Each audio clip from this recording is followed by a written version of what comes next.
Hello friends, I am doctor Kapil Saroha. Welcome back to our channel orthodontic course. आज हम एक case discuss कर रहे हैं क्रॉस बाइट का। एक बहुत ही कॉमन क्वेश्चन है कि what is the right time to start the orthodontic treatment.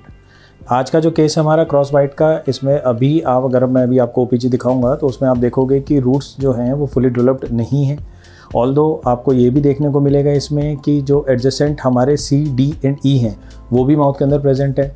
But क्योंकि एक क्रॉस बाइट प्रेजेंट होता है तो जनरली उसके जो डिलीटेरियस इफेक्ट्स हैं, जो उसके बैड इफेक्ट्स आ रहे हैं, आप उसको रोकने के लिए ट्रीटमेंट को एक बहुत ही अर्ली स्टेजेस पे स्टार्ट करना चाहते हो। At 7 years of age, around 7 years of age आपके अपर सेंट्रल इंसाइजर्स आने शुरू हो जाते हैं। अगर आपको क्रॉस बाइट में दिख रहा है तो अप्रॉक्सीमेटली हम ये मान के चलते हैं कि after 3 years root formation complete होती है, तो approximately at around the age of 10। तो अभी कितनी एज है बेटा आपकी?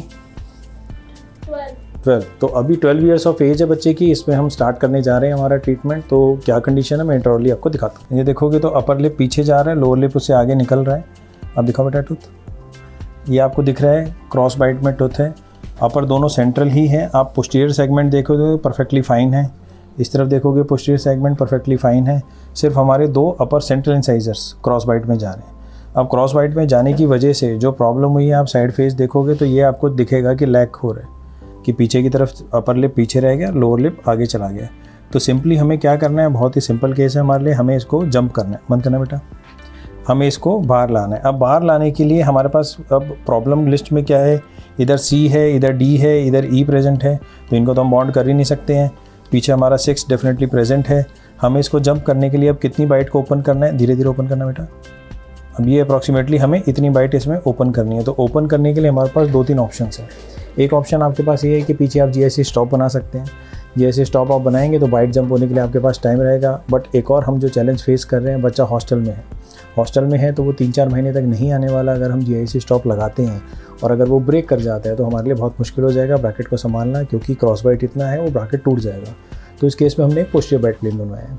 पोस्टीरियर बाइट प्लेन जब आप बनवाते हैं तो उसके भी बहुत सारे बेनिफिट्स हैं। जैसे पोस्टीरियर बाइट प्लेन आपने बनवाया है तो एक फ्लैट प्लेटफॉर्म मिलता है जिससे कि पेशेंट को बाइट करने में ईजी रहता है।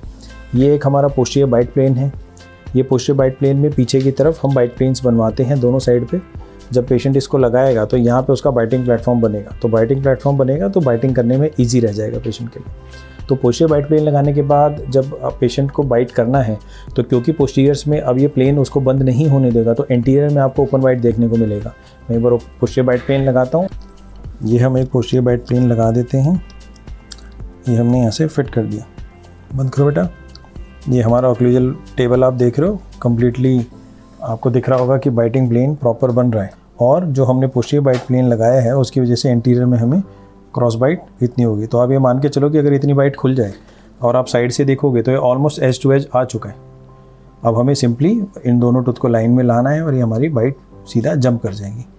तो एज सुन एज हमारी बाइट जंप कर जाएगी, हमारा treatment then and there finish हो जाएगा। क्योंकि बाकी जो ग्रोथ साइकिल है, कंसिडरिंग पेरेंट्स की में कोई मालओक्लूजन है कि नहीं, ग्रोथ बिल्कुल परफेक्टली फाइन है। तो आज हम बॉन्डिंग करते हैं पर एंटीरियर्स की और देखते हैं कि कुछ टाइम में क्या रिजल्ट्स देखने को मिलेंगे।